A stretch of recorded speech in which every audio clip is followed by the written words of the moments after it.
हे आम स्वर्गीय पिता सर्वशक्तिमान परमेश्वर आकाश ओ पृथ्वीर सृष्टिकर्ता आज आम्भे माने आपणकर संतानगण एक परिवार भावरे आपणक पवित्र चरण तले एकत्रित होइअछु। आम्हानक हृदय कृतज्ञतारे परिपूर्ण एवं आम्हानक आत्मा आपणक उपस्थिति पई आकुल। हे प्रभु जीशु ख्रीस्त परमेश्वरंकर एकमात्र पुत्र आमମାନଙ୍କର ତ୍ରାଣକର୍ତ୍ତା ଏବଂ ମୁକ୍ତିଦାତା ଆମ୍ଭେମାନେ ଆପଣଙ୍କ ନାମକୁ ଧନ୍ୟ ଧନ୍ୟ କରୁଅଛୁ। ଆପଣ ହିଁ ପଥ ସତ୍ୟ ଓ ଜୀବନ। ଆପଣଙ୍କ ବିନା ଆମ୍ଭେମାନେ କିଛି ନୁହେଁ। ଆଜି ଏହି ଶାନ୍ତ ସମୟରେ ଆମ୍ଭେମାନେ ନିଜକୁ ଆମର ପରିବାରକୁ ଏବଂ ଆମର ସମସ୍ତ ଚିନ୍ତାଧାରାକୁ ଆପଣଙ୍କ ହସ୍ତରେ ସମର୍ପଣ କରୁଅଛୁ। ଆମ୍ଭମାନଙ୍କର ଏହି ପ୍ରାର୍ଥନାକୁ ଗ୍ରହଣ କରନ୍ତୁ ଏବଂ ଆପଣଙ୍କ ପବିତ୍ର ଆତ୍ମା ଦ୍ୱାରା ଆମ୍ଭମାନଙ୍କୁ ପରିଚାଳିତ କରନ୍ତୁ। हे प्रभु ଯୀଶୁ ଖ୍ରୀଷ୍ଟ ଆପଣ ମହିମାମୟ ରାଜା ଆପଣଙ୍କର ସିଂହାସନ ଅନନ୍ତ କାଳ ପାଇଁ ସ୍ଥାପିତ। ସ୍ୱର୍ଗଦୂତମାନେ ଦିନ ରାତି ଆପଣଙ୍କର ପବିତ୍ର ନାମର ଜୟଗାନ କରନ୍ତି। ଆମ୍ଭେମାନେ ମଧ୍ୟ ସେମାନଙ୍କ ସହିତ ସ୍ୱର ମିଳାଇ କହୁଅଛୁ ପବିତ୍ର ପବିତ୍ର ପବିତ୍ର ସେନାଧିପତି ସଦାପ୍ରଭୁ। ଆପଣଙ୍କ ସୃଷ୍ଟିର ମହାନତାକୁ ଦେଖି ଆମ୍ଭେମାନେ ଆଶ୍ଚର୍ଯ୍ୟଜନିତ ହେଉ।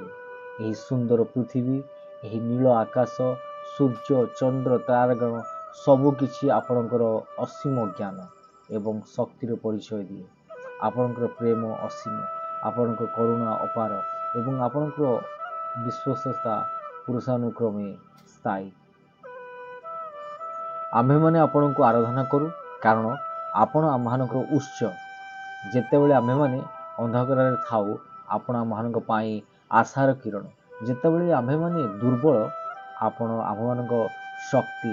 ଯେତେବେଳେ ଆମ୍ଭେମାନେ ଭୟଭୀତ ଆପଣ ଆମ୍ଭମାନଙ୍କର ଆଶ୍ରୟ। ହେ ଯୀଶୁ ଆପଣ ଆମ୍ଭମାନଙ୍କ ପାପ ପାଇଁ କ୍ରୁଶରେ ନିଜ ଜୀବନକୁ ବଳିଦାନ ଦେଲେ। ସେହି ମହାନ ତ୍ୟାଗ ପାଇଁ ଆମ୍ଭେମାନେ ସର୍ବଦା ଋଣୀ। ଆପଣ ମୃତ୍ୟୁକୁ ଜୟ କରି ପୁନରୁତ୍ଥିତ ହେଲେ ଏବଂ ଆମମାନଙ୍କ ପାଇଁ ଅନନ୍ତ ଜୀବନ ପଥ ଉନ୍ମୁକ୍ତ କଲେ। ଏହି ମହାନ ମୁକ୍ତିର ଯୋଜନା ପାଇଁ ଆମ୍ଭମାନେ ଆପଣଙ୍କ ପ୍ରଶଂସା କରୁ ଆରାଧନା କରୁ ଏବଂ ଆପଣଙ୍କର ନାମକୁ ସର୍ବୋଚ୍ଚ ସ୍ଥାନ ଦେଉ। ହେ ଦୟାମୟ ପ୍ରଭୁ ଆମ୍ଭମାନଙ୍କ ହୃଦୟ ଆପଣଙ୍କ ପ୍ରତି କୃତଜ୍ଞତାରେ ଭରି ଯାଉଛି। ଆପଣ ଆମମାନଙ୍କୁ ଦେଇଥିବା ଅଗଣିତ ଆଶୀର୍ବାଦ ପାଇଁ ଆମ୍ଭେମାନେ ଆପଣଙ୍କୁ ଧନ୍ୟବାଦ ଦେଉଛୁ। ପ୍ରଥମତଃ ଏହି ଜୀବନ ପାଇଁ ଧନ୍ୟବାଦ। ପ୍ରତିଦିନ ସକାଳେ ନୂଆ ଶ୍ୱାସ ଏବଂ ନୂଆ ଆଶା ଦେଇଥିବାରୁ ଧନ୍ୟବାଦ। ଆମମାନଙ୍କୁ ଏକ ପରିବାର ଭାବରେ ଏକତ୍ର ବାନ୍ଧି ରଖିଥିବାରୁ ଧନ୍ୟବାଦ। ଆମମାନଙ୍କ ମଧ୍ୟରେ ଥିବା ପ୍ରେମ ସ୍ନେହ ଏବଂ ସମ୍ପର୍କ ପାଇଁ ଧନ୍ୟବାଦ। ପିତାମାତାଙ୍କ ସ୍ନେହ ସନ୍ତାନମାନଙ୍କ ହସ ଭାଇ ଭଉଣୀଙ୍କ ସାଥ ଏବଂ ପରିବାରର ପ୍ରତ୍ୟେକ ସଦସ୍ୟଙ୍କ ଉପସ୍ଥିତି ପାଇଁ ଆମ୍ଭେମାନେ କୃତଜ୍ଞ। ଆମମାନଙ୍କ ସ୍ୱାସ୍ଥ୍ୟ ପାଇଁ ଧନ୍ୟବାଦ। ଆମମାନଙ୍କୁ ସୁସ୍ଥ ଶରୀର ଏବଂ ସୁସ୍ଥ ମନ ଦେଇଥିବାରୁ ଆମ୍ଭେମାନେ ଆପଣଙ୍କ ନିକଟରେ କୃତଜ୍ଞ। ଯେଉଁମାନେ ଅସୁସ୍ଥ ଅଛନ୍ତି ସେମାନଙ୍କୁ ଆରୋଗ୍ୟ କରିଥିବାରୁ ଏବଂ ଯେଉଁମାନେ ସୁସ୍ଥ ଅଛନ୍ତି ସେମାନଙ୍କୁ ସୁରକ୍ଷା ଦେଇଥିବାରୁ ଧନ୍ୟବାଦ। ଆମମାନଙ୍କର ପ୍ରତିଦିନର ଆବଶ୍ୟକତା ପୂର୍ଣ୍ଣ କରୁଥିବାରୁ ଧନ୍ୟବାଦ। ଆହାର ବସ୍ତ୍ର ଏବଂ ବାସଗୃହ ଯୋଗାଇ ଦେଇଥିବାରୁ ଆମ୍ଭେମାନେ ଆପଣଙ୍କୁ ଧନ୍ୟବାଦ ଦେଉଛୁ। ଆମମାନଙ୍କ କାର୍ଯ୍ୟକ୍ଷେତ୍ରରେ ଓ ପାଠପଢ଼ାରେ ଆପଣ ଦେଇଥିବା ସଫଳତା ପାଇଁ ଧନ୍ୟବାଦ। ସବୁଠାରୁ ବଡ଼ କଥା ଆପଣଙ୍କର ଅନନ୍ତ ପ୍ରେମ ଓ କରୁଣା ପାଇଁ ଧନ୍ୟବାଦ। ଯେତେବେଳେ ଆମ୍ଭେମାନେ ଭୁଲ କରୁ ଆପଣ କ୍ଷମା କରନ୍ତି। ଯେତେବେଳେ ଆମ୍ଭେମାନେ ପଥଭ୍ରଷ୍ଟ ହେଉ ଆପଣ ଆମମାନଙ୍କୁ ସଠିକ୍ ପଥକୁ ଫେରାଇ ଆଣନ୍ତି। ଆପଣଙ୍କର ପବିତ୍ର ବାକ୍ୟ ବାଇବେଲ ପାଇଁ ଧନ୍ୟବାଦ ଯାହା ଆମମାନଙ୍କ ଜୀବନର ପଥ ପ୍ରଦର୍ଶକ। ଆପଣଙ୍କ ପବିତ୍ର ଆତ୍ମା ପାଇଁ ଧନ୍ୟବାଦ ଯିଏ ଆମମାନଙ୍କୁ ସାନ୍ତ୍ୱନା ଜ୍ଞାନ ଏବଂ ଶକ୍ତି ପ୍ରଦାନ କରନ୍ତି। ହେ ପ୍ରଭୁ ଆମମାନଙ୍କ ଜୀବନରେ ପ୍ରତ୍ୟେକ ଛୋଟ ଏବଂ ବଡ଼ ଆଶୀର୍ବାଦ ପାଇଁ ଯାହାକୁ ଆମେମାନେ ବେଳେବେଳେ ଗ୍ରହଣ କରିନେଉ ସେସବୁ ପାଇଁ ଆମେମାନେ ଆଜି ମନର ଗଭୀରତମ ବା ମନର ଅନ୍ତରରୁ ଆପଣଙ୍କୁ ଧନ୍ୟବାଦ ଦେଉଛୁ। ହେ ପବିତ୍ର ପରମେଶ୍ୱର, ଆପଣଙ୍କର ମହିମାମୟ ଉପସ୍ଥିତିରେ ଆମ୍ଭେମାନେ ନିଜର ଦୁର୍ବଳତା ଓ ପାପକୁ ସ୍ୱୀକାର କରୁଅଛୁ।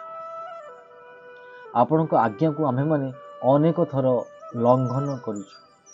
ଆମ୍ଭେମାନେ ଜାଣତରେ ଓ ଅଜାଣତରେ ଆମର ଚିନ୍ତା, କଥା ଏବଂ କାର୍ଯ୍ୟ ଦ୍ୱାରା ପାପ କରିଛୁ। ଆମ୍ଭେମାନେ ସ୍ୱୀକାର କରୁଛୁ ଯେ ଆମ୍ଭେମାନେ ଆପଣଙ୍କୁ ସମ୍ପୂର୍ଣ୍ଣ ହୃଦୟ, ସମ୍ପୂର୍ଣ୍ଣ ଆତ୍ମା ଏବଂ ସମ୍ପୂର୍ଣ୍ଣ ମନ ଦେଇ ପ୍ରେମ କରିନାହୁଁ। ଆମ୍ଭେମାନେ ନିଜ ପ୍ରତିବାସୀକୁ ନିଜ ପରି ପ୍ରେମ କରିବାରେ ବିଫଳ ହେଉଛୁ। ହେ ପ୍ରଭୁ, ଆମମାନଙ୍କ ପରିବାର ମଧ୍ୟରେ ଆମ୍ଭେମାନେ ପରସ୍ପରକୁ ଆଘାତ ଦେଇଛୁ। ଆମମାନଙ୍କ ମଧ୍ୟରେ କ୍ରୋଧ, ଈର୍ଷା, ଗର୍ବ ଏବଂ ଅକ୍ଷମଶୀଳତା ଭାବନା ସ୍ଥାନ ପାଇଛି। ଆମ୍ଭେମାନେ ପରସ୍ପର ପ୍ରତି ଧୈର୍ଯ୍ୟହରା ହୋଇଛୁ ଏବଂ କଠୋର ଶବ୍ଦ ବ୍ୟବହାର କରୁଛୁ। ହେ ପ୍ରଭୁ, ଆମମାନଙ୍କୁ କ୍ଷମା କରନ୍ତୁ।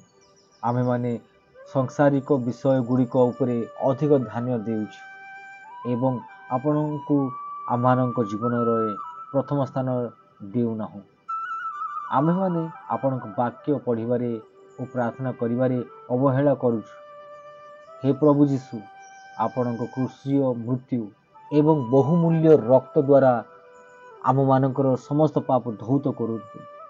ଆମମାନଙ୍କୁ ଏକ ଶୁଦ୍ଧ ହୃଦୟ ଏବଂ ଏକ ସଠିକ୍ ଆତ୍ମା ପ୍ରଦାନ କରନ୍ତୁ। ଆମମାନଙ୍କୁ ଅନୁତାପ କରିବାର ଶକ୍ତି ଦିଅନ୍ତୁ, ଯେପରି ଆମ୍ଭେମାନେ ଆମମାନଙ୍କର ପାପପୂର୍ଣ୍ଣ ମାର୍ଗରୁ ଫେରିଆସି ଆପଣଙ୍କର ଇଚ୍ଛା ଅନୁଯାୟୀ ଜୀବନଯାପନ କରିପାରିବେ। ହେ ପ୍ରେମମୟ ପ୍ରଭୁ ଯୀଶୁଖ୍ରୀଷ୍ଟ, ଆମେମାନେ ଆମମାନଙ୍କର ଏହି ପରିବାରକୁ ଆପଣଙ୍କ ହାତରେ ସମର୍ପଣ କରୁଅଛୁ। ପାରିବାରିକ ଏକତା ଓ ପ୍ରେମ ପାଇଁ ଆମେମାନେ ପ୍ରାର୍ଥନା କରୁଅଛୁ। ହେ ପ୍ରଭୁ ଯୀଶୁଖ୍ରୀଷ୍ଟ, ଆମମାନଙ୍କ ପରିବାରକୁ ଆପଣଙ୍କ ପ୍ରେମରେ ବନ୍ଧନରେ ବାନ୍ଧି ରଖନ୍ତୁ। ଆମମାନଙ୍କ ମଧ୍ୟରୁ ସମସ୍ତ କଳହ, ଭୁଲ ବୁଝାମଣା ଏବଂ ତିକ୍ତତା ଦୂର କରନ୍ତୁ। ଆମମାନଙ୍କୁ ପରସ୍ପରକୁ କ୍ଷମା କରିବାକୁ, ପରସ୍ପରର ଭାର ବହନ କରିବାକୁ ଏବଂ ପରସ୍ପରକୁ ସମ୍ମାନ କରିବାକୁ ଶିଖାନ୍ତୁ। ଯେପରି ପିତା, ପୁତ୍ର ଏବଂ ପବିତ୍ର ଆତ୍ମା ଏକ, ସେହିପରି ଆମମାନଙ୍କ ପରିବାରକୁ ଆପଣଙ୍କ ଠାରେ ଏକ କରନ୍ତୁ। ଆମମାନଙ୍କ ଗୃହକୁ ଏକ ଶାନ୍ତିର ସ୍ଥାନ କରନ୍ତୁ, ଯେଉଁଠାରେ ଆପଣଙ୍କର ଉପସ୍ଥିତି ସର୍ବଦା ଅନୁଭୂତ ହେଉ। ପିତାମାତାଙ୍କ ପାଇଁ ଆମେ ପ୍ରାର୍ଥନା କରୁଅଛୁ। ହେ ପ୍ରଭୁ, ଏହି ପରିବାର ପିତାମାତାଙ୍କୁ ଆପଣଙ୍କର ଜ୍ଞାନରେ ପରିପୂର୍ଣ୍ଣ କରନ୍ତୁ। ସେମାନଙ୍କୁ ଧୈର୍ଯ୍ୟ, ବୁଦ୍ଧି ଏବଂ ଶକ୍ତି ଦିଅନ୍ତୁ, ଯେପରି ସେମାନେ ନିଜ ସନ୍ତାନମାନଙ୍କୁ ଆପଣଙ୍କର ପଥରେ ପ୍ରତିପାଳନ କରିପାରିବେ। ସେମାନଙ୍କ କାର୍ଯ୍ୟ ଏବଂ ପରିଶ୍ରମକୁ ଆଶୀର୍ବାଦ କରନ୍ତୁ। ସେମାନଙ୍କୁ ସୁସ୍ଥ ରଖନ୍ତୁ ଏବଂ ସେମାନଙ୍କ ସମସ୍ତ ଚିନ୍ତା ଦୂର କରନ୍ତୁ। ସନ୍ତାନମାନଙ୍କ ପାଇଁ ପ୍ରାର୍ଥନା କରୁଅଛୁ। ହେ ପ୍ରଭୁ ଯୀଶୁଖ୍ରୀଷ୍ଟ, ଆମମାନଙ୍କ ପରିବାରର ସନ୍ତାନମାନଙ୍କୁ ଆଶୀର୍ବାଦ କରନ୍ତୁ। ସେମାନଙ୍କୁ ଆଜ୍ଞାକାରୀ, ନମ୍ର ଏବଂ ପିତାମାତାଙ୍କ ପ୍ରତି ସମ୍ମାନଶୀଳ କରାନ୍ତୁ। ସେମାନଙ୍କୁ ପାଠପଢ଼ାରେ ସାହାଯ୍ୟ କରନ୍ତୁ ଏବଂ ସେମାନଙ୍କ ମନକୁ ଜ୍ଞାନରେ ଆଲୋକିତ କରନ୍ତୁ।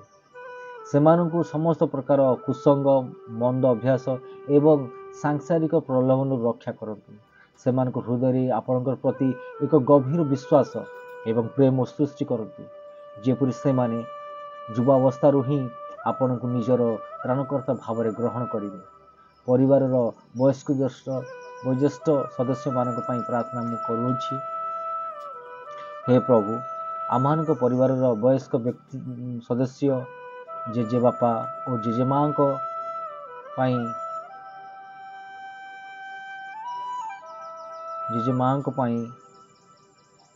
ପ୍ରାର୍ଥନା ମୁଁ କରୁଅଛି। ସେମାନଙ୍କୁ ତୁମେ ଆଶୀର୍ବାଦ କର।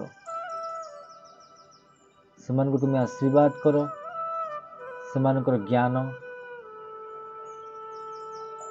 ସେମାନଙ୍କୁ ବାର୍ଦ୍ଧକ୍ୟରେ ସୁସ୍ଥତା, ଶାନ୍ତି ଏବଂ ଆନନ୍ଦ ପ୍ରଦାନ କରନ୍ତୁ ଓ ସେମାନଙ୍କର ଜ୍ଞାନ ଓ ଅଭିଜ୍ଞତାକୁ ଆମମାନଙ୍କ ପାଇଁ ଆଶୀର୍ବାଦର କାରଣ ହେଉ। ସେମାନଙ୍କର ଜ୍ଞାନ ଏବଂ ଅଭିଜ୍ଞତା ଆମମାନଙ୍କ ପାଇଁ ଆଶୀର୍ବାଦର କାରଣ ହେଉ। ଆମମାନଙ୍କୁ ଶକ୍ତି ଦିଅନ୍ତୁ, ଯେପରି ଆମ୍ଭେମାନେ ସେମାନଙ୍କର ଯତ୍ନ ନେଇପାରିବୁ ଏବଂ ସେମାନଙ୍କୁ ସମ୍ମାନ ଦେଇପାରିବୁ। ଆର୍ଥିକ ଓ ଶାରୀରିକ ଆବଶ୍ୟକତା ପୂର୍ଣ୍ଣ କରିବା ପାଇଁ ପ୍ରାର୍ଥନା କରୁଅଛି। ହେ ପ୍ରଭୁ, ଆପଣ ଆମମାନଙ୍କର ଯୋଗାଣକାରୀ, ଆମମାନଙ୍କର ପରିବାରର ସମସ୍ତ ଆର୍ଥିକ ଆବଶ୍ୟକତା ପୂରଣ କରନ୍ତୁ। ଆମମାନଙ୍କୁ ପରିଶ୍ରମ କରିବାକୁ ଏବଂ ଆପଣ ଦେଇଥିବା ସମ୍ବଳର ସଠିକ୍ ବ୍ୟବହାର କରିବାକୁ ଜ୍ଞାନ ଦିଅନ୍ତୁ। ଆମମାନଙ୍କ ପରିବାରର ପ୍ରତ୍ୟେକ ସଦସ୍ୟଙ୍କୁ ଶାରୀରିକ ଏବଂ ମାନସିକ ସୁସ୍ଥତା ପ୍ରଦାନ କରନ୍ତୁ। ଯଦି କେହି ଅସୁସ୍ଥ ଅଛନ୍ତି, ତେବେ ହେ ମହାନ ଚିକିତ୍ସକ, ଆପଣଙ୍କର ଆରୋଗ୍ୟକାରୀ ହସ୍ତ ସ୍ପର୍ଶ କରି ସେମାନଙ୍କୁ ସମ୍ପୂର୍ଣ୍ଣ ସୁସ୍ଥ କରନ୍ତୁ। ଆଧ୍ୟାତ୍ମିକ ଅଭିବୃଦ୍ଧି ଏବଂ ସୁରକ୍ଷା ପାଇଁ ପ୍ରାର୍ଥନା କରୁଅଛି। ହେ ପ୍ରଭୁ ଯୀଶୁଖ୍ରୀଷ୍ଟ, ଆମମାନଙ୍କୁ ଆଧ୍ୟାତ୍ମିକ ଭାବରେ ବଢ଼ିବାକୁ ସାହାଯ୍ୟ କରନ୍ତୁ।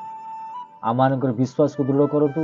ପ୍ରତିଦିନ ଆପଣଙ୍କର ବାକ୍ୟ ପଢ଼ିବା, ଧ୍ୟାନ କରିବା ଏବଂ ପ୍ରାର୍ଥନା କରିବା ପାଇଁ ଆମମାନଙ୍କ ହୃଦୟରେ ଏକ ଆଗ୍ରହ ସୃଷ୍ଟି କରାନ୍ତୁ। ଆମମାନଙ୍କୁ ଶୟତାନର ସମସ୍ତ ଆକ୍ରମଣରୁ, ମନ୍ଦ ଶକ୍ତିରୁ ଏବଂ ଦୁଷ୍ଟ ଆତ୍ମାର ପ୍ରଭାବରୁ ରକ୍ଷା କରନ୍ତୁ। ଆପଣଙ୍କର ସ୍ୱର୍ଗଦୂତମାନଙ୍କୁ ଆମମାନଙ୍କର ଚାରିପାଖେ ଏକ ସୁରକ୍ଷା ବଳୟ ସୃଷ୍ଟି କରିବାର ପାଇଁ ଆଜ୍ଞା ଦିଅନ୍ତୁ। ଅନ୍ୟମାନଙ୍କ ପାଇଁ ମଧ୍ୟସ୍ଥତା ପ୍ରାର୍ଥନା କରୁଅଛି। ହେ କରୁଣାମୟ ପ୍ରଭୁ, ଆମ୍ଭେମାନେ କେବଳ ନିଜ ପରିବାର ପାଇଁ ନୁହେଁ, ବରଂ ଅନ୍ୟମାନଙ୍କ ପାଇଁ ମଧ୍ୟ ପ୍ରାର୍ଥନା କରୁଅଛୁ ଏବଂ ଖ୍ରୀଷ୍ଟିଆନ ମଣ୍ଡଳୀ ପାଇଁ ପ୍ରାର୍ଥନା କରୁଅଛି। ଆମମାନଙ୍କର ମଣ୍ଡଳୀକୁ ଆଶୀର୍ବାଦ କରନ୍ତୁ। ଫାଦର, ସିଷ୍ଟର୍ସ, ପାଳକ ଏବଂ ସମସ୍ତ ସେବକ ସେବିକାମାନଙ୍କୁ ଆପଣଙ୍କର ଜ୍ଞାନ ଓ ଶକ୍ତିରେ ପରିପୂର୍ଣ୍ଣ କରନ୍ତୁ। ମଣ୍ଡଳୀର ସମସ୍ତ ବିଶ୍ୱାସୀ ପରିବାରକୁ ଆଶୀର୍ବାଦ କରନ୍ତୁ। ସେମାନଙ୍କ ମଧ୍ୟରେ ଏକତା, ପ୍ରେମ ଏବଂ ସହଯୋଗ ବୃଦ୍ଧି କରନ୍ତୁ। ମଣ୍ଡଳୀ ଯେପରି ଏହି ସମାଜରେ ଆପଣଙ୍କର ଆଲୋକ ଓ ଲବଣ ସ୍ୱରୂପ ହୋଇପାରିବ, ସେଥିପାଇଁ ସାହାଯ୍ୟ କରନ୍ତୁ। ଆମ ଦେଶ ଓ ରାଜ୍ୟ ପାଇଁ ମୁଁ ପ୍ରାର୍ଥନା କରୁଅଛି। ଆମେ ସମସ୍ତେ ପ୍ରାର୍ଥନା କରୁଅଛୁ। ଆମମାନଙ୍କ ଦେଶ ଭାରତ ଏବଂ ଆମ ରାଜ୍ୟ ଓଡ଼ିଶା ପାଇଁ ପ୍ରାର୍ଥନା କରୁଅଛୁ। ଦେଶର ଏବଂ ରାଜ୍ୟର ଶାସକମାନଙ୍କୁ ଜ୍ଞାନ ଦିଅନ୍ତୁ, ଯେପରି ସେମାନେ ନ୍ୟାୟ ଓ ସଚ୍ଚୋଟତା ସହିତ ଶାସନ କରିପାରିବେ। ଦେଶରେ ଶାନ୍ତି, ସମୃଦ୍ଧି ଏବଂ ସଦ୍ଭାବନା ସ୍ଥାପନ କରନ୍ତୁ। ଦୁଃଖୀ, ପୀଡ଼ିତ ଏବଂ ଅସହାୟମାନଙ୍କ ପାଇଁ ପ୍ରାର୍ଥନା ଆମେ କରୁଅଛୁ। ହେ ପ୍ରଭୁ ଯୀଶୁଖ୍ରୀଷ୍ଟ, ଯେଉଁମାନେ ଗରିବ, ଅନାଥ, ବିଧବା ଓ ରୋଗଗ୍ରସ୍ତ, ବନ୍ଦୀ ଏବଂ ଶୋକାକୁଳ, ସେମାନଙ୍କ ଉପରେ ଦୟା କରନ୍ତୁ। ସେମାନଙ୍କୁ ସାନ୍ତ୍ୱନା ଦିଅନ୍ତୁ, ସେମାନଙ୍କର ଆବଶ୍ୟକତା ପୂରଣ କରନ୍ତୁ ଏବଂ ସେମାନଙ୍କୁ ଦୁଃଖରୁ ମୁକ୍ତି ଦିଅନ୍ତୁ। ଯେଉଁମାନେ ପ୍ରାକୃତିକ ବିପର୍ଯ୍ୟୟ କିମ୍ବା ଯୁଦ୍ଧ ଦ୍ୱାରା ପ୍ରଭାବିତ, ସେମାନଙ୍କୁ ସାହାଯ୍ୟ କରନ୍ତୁ। ଯେଉଁମାନେ ଆପଣଙ୍କୁ ଜାଣନ୍ତି ନାହିଁ, ଆମେ ସେମାନଙ୍କ ପାଇଁ ମଧ୍ୟ ପ୍ରାର୍ଥନା କରୁଛୁ। ହେ ପ୍ରଭୁ ଯୀଶୁଖ୍ରୀଷ୍ଟ, ସାରା ଜଗତରେ କୋଟି କୋଟି ଲୋକ ଅଛନ୍ତି ଯେଉଁମାନେ ଆପଣଙ୍କର ପ୍ରେମ ଓ ମୁକ୍ତିର ସୁସମାଚାର ଜାଣନ୍ତି ନାହିଁ। ସେମାନଙ୍କ ନିକଟରେ ସୁସମାଚାର ପହଞ୍ଚାଇବା ପାଇଁ ଅଧିକ ସେବିକା ପଠାନ୍ତୁ। ଲୋକମାନଙ୍କ ହୃଦୟକୁ ଖୋଲି ଦିଅନ୍ତୁ, ଯେପରି ସେମାନେ ଆପଣଙ୍କୁ ନିଜର ପ୍ରଭୁ ଏବଂ ତ୍ରାଣକର୍ତ୍ତା ଭାବରେ ଗ୍ରହଣ କରିପାରିବେ। ସମର୍ପଣ ଓ ପ୍ରତିବଦ୍ଧତା ପାଇଁ ପ୍ରାର୍ଥନା କରୁଅଛୁ। ହେ ପ୍ରଭୁ ଯୀଶୁ, ଆଜି ଆମେମାନେ ଏହି ପରିବାରର ପ୍ରତ୍ୟେକ ସଦସ୍ୟ ନିଜକୁ ପୁନର୍ବାର ଆପଣଙ୍କ ହସ୍ତରେ ସମର୍ପଣ କରୁଅଛୁ। ଆମମାନଙ୍କର ଜୀବନ ଆପଣଙ୍କର। ଆମମାନଙ୍କର ଇଚ୍ଛା ନୁହେଁ, ବରଂ ଆପଣଙ୍କର ଇଚ୍ଛା ଆମମାନଙ୍କର ଜୀବନରେ ପୂର୍ଣ୍ଣ ହେଉ। ଆମମାନଙ୍କୁ ଏପରି ଜୀବନ ଯାପନ କରିବାକୁ ସାହାଯ୍ୟ କରନ୍ତୁ, ଯାହା ଆପଣଙ୍କୁ ଗୌରବ ଓ ମହିମା ଦେବ। ଆମମାନଙ୍କର କଥା, କାର୍ଯ୍ୟ ଏବଂ ଚିନ୍ତାଧାରା ଆପଣଙ୍କୁ ସନ୍ତୁଷ୍ଟ କରୁ। ଆମମାନଙ୍କର ପରିବାର ଏକ ପ୍ରାର୍ଥନାକାରୀ ପରିବାର ହେଉ। ଆମମାନଙ୍କର ଗୃହ ଅତିଥିମାନଙ୍କ ପାଇଁ ଏକ ଆଶ୍ରୟସ୍ଥଳୀ ହେଉ ଏବଂ ଆମମାନଙ୍କର ପଡ଼ୋଶୀମାନଙ୍କ ପାଇଁ ଆଶୀର୍ବାଦର କାରଣ ହେଉ। ଆମମାନଙ୍କର ଭବିଷ୍ୟତ, ଆମମାନଙ୍କର ଆଶା, ଆମମାନଙ୍କର ଭୟ ଏବଂ ଆମମାନଙ୍କର ସମସ୍ତ ଯୋଜନାକୁ ଆପଣଙ୍କ ଚରଣ ତଳେ ରଖୁଅଛୁ। ଆମ୍ଭେମାନେ ବିଶ୍ୱାସ କରୁ ଯେ ଆପଣ ଆମମାନଙ୍କ ପାଇଁ ଯାହା ଯୋଜନା କରିଛନ୍ତି ତାହା ସର୍ବୋତ୍ତମ। ହେ ପ୍ରଭୁ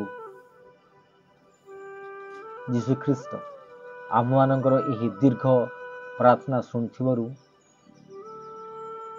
ଆପଣଙ୍କୁ ଧନ୍ୟବାଦ।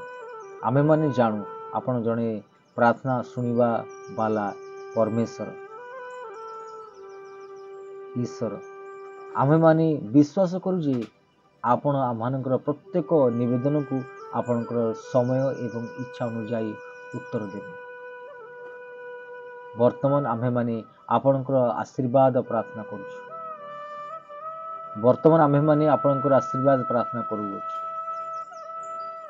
ପରମ ପିତା ପରମେଶ୍ୱରଙ୍କର ପ୍ରେମ, ପ୍ରଭୁ ଯୀଶୁ ଖ୍ରୀଷ୍ଟଙ୍କର ଅନୁଗ୍ରହ ଏବଂ ପବିତ୍ର ଆତ୍ମାଙ୍କ ସହଭାଗିତା ଆମମାନଙ୍କ ସହିତ ଓ ଆମମାନଙ୍କ ପରିବାର ସହିତ ଏବଂ ସମସ୍ତ ବିଶ୍ୱାସୀଙ୍କ ସହିତ ବର୍ତ୍ତମାନ ଠାରୁ ଅନନ୍ତ କାଳ ପର୍ଯ୍ୟନ୍ତ ରହୁ।